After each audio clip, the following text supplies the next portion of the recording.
Apple a organisé de nombreuses conférences de presse cette année. De nombreux nouveaux produits de différentes gammes ont été présentés. L'Apple Vision Pro révolutionnaire, le nouvel iPhone 15, les nouveaux MacBook et Pro, etc. sont tous excellents. Mais le seul produit sans nouveau modèle est l'iPad. Série? Bien sûr, ce n'est pas tout à fait vrai. Il y a quelque temps, le site web d'Apple a discrètement mis en ligne un tout nouvel iPad. L'apparence et la configuration sont identiques.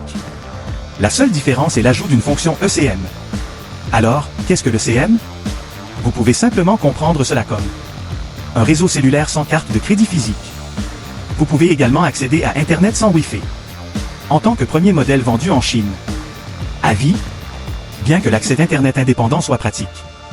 Mais ce n'est pas sans défaut. Tout d'abord, le rapport qualité-prix n'est vraiment pas bon. Sur le site officiel, l'iPad 10 édition rouge infini commence à 4 799. À ce prix, vous pouvez acheter un iPad Air 5 avec puce M1 ou un iPad Pro 2021.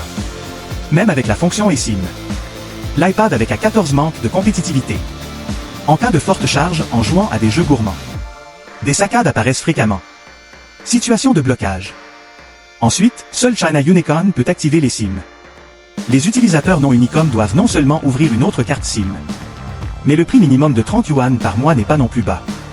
Donc, même si vous voulez utiliser l'iPad seul en extérieur, vous préférez certainement l'Air ou le Pro. Pour cela, et en dehors de cette nouvelle fonctionnalité, revoyons les 13 ans d'histoire de l'iPad. Du premier modèle à l'ère actuelle. Les changements les plus importants sont le passage du bouton d'accueil à un écran bord à bord. C'est aussi le cas de l'iPad. Premier modèle d'écran bord à bord de la série numérique. Ainsi, que ce soit le mini, l'Air Pro ou la série numérique. À l'exception de l'iPad 9 actuellement vendu. Tous les modèles d'iPad ont supprimé le bouton d'accueil. Le bouton d'accueil est en voie de disparition. L'écran bord à bord apporte d'énormes changements. Il supprime les grandes bordures supérieures et inférieures. Améliore le rapport écran-corps. Pour une expérience visuelle plus harmonieuse et uniforme. Que ce soit pour regarder des séries ou jouer à des jeux. L'expérience est bien meilleure que sur les modèles précédents. De plus, sa taille d'écran et ses bordures sont identiques à celles de l'iPad Pro 11 pouces. Avec des couleurs riches. À l'exception d'une légère différence de poids. C'est essentiellement une version allégée de l'iPad Air 5. Mais l'écran numérique est bien inférieur à celui de l'iPad Air 5. Ce n'est pas seulement un écran non promotion. Mais il n'a pas non plus de revêtement anti-reflet. Vu de côté, on sent clairement un espace entre les couches de l'écran. Ce qui donne à l'écran un aspect légèrement brumeux. De plus, l'espace colorimétrique de l'écran est sRGB. Et non P3 large gamme. La différence est très perceptible lors du visionnage de vidéos. Une tablette à 3000-4000 € avec un tel écran. Pas étonnant que les clients ne voulaient pas qu'il fasse une conférence de presse. En dehors de l'écran, le changement le plus important est l'appareil photo. Comme l'iPad Air 5. L'iPad 10 a mis à niveau ses caméras avant et arrière à 12 mégapixels. Bien que l'image soit iPad, la fonction la moins utilisée par les utilisateurs. Peut-être que l'iPad a été acheté il y a un an. Il n'y a que 2 ou 3 photos dans l'album. Il est encore moins probable qu'il y ait beaucoup de vidéos. Au plus, c'est lors d'une vidéoconférence. Ou pendant un appel vidéo. Mais c'est toujours la même vieille histoire. Je peux m'en passer. Mais vous ne pouvez pas. Et l'iPad i5. La différence est que l'objectif frontal de l'iPad 10 est placé sur le côté. Sur tous les iPads actuels. À ma connaissance, c'est unique. Mais comme ça, vous ne voyez pas vraiment la différence avec une tablette. Si vous utilisez un Smart Keyboard, les petites astuces d'Apple deviennent claires. Il est évident qu'il s'agit d'une version simplifiée du MacBook.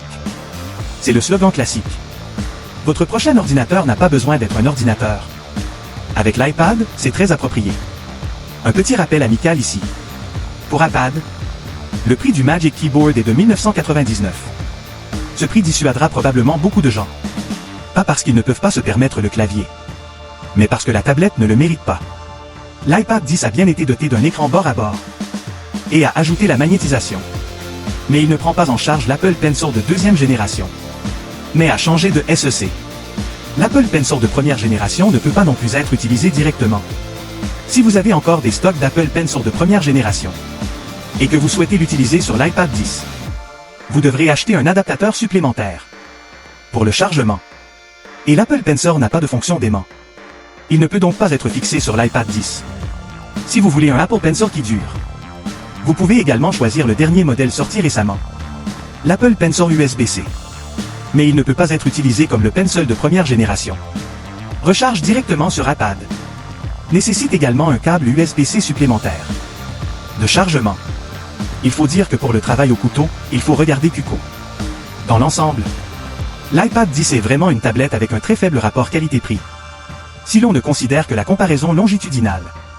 Le portefeuille a vraiment été amélioré. Il y a un écran plat. Et un port USB-C. Ainsi qu'un capteur de 12 millions de pixels. Le moule de la tablette entière a connu une grande amélioration. Il y a aussi plus de choix en termes de configuration. Mais en comparaison transversale, le positionnement et le prix de l'iPad 10 sont assez embarrassants. Ces dernières années, que ce soit en termes d'apparence, d'écran ou de performance, la différence entre les produits iPad est également de plus en plus petite. La gamme de produits a toujours été assez confuse.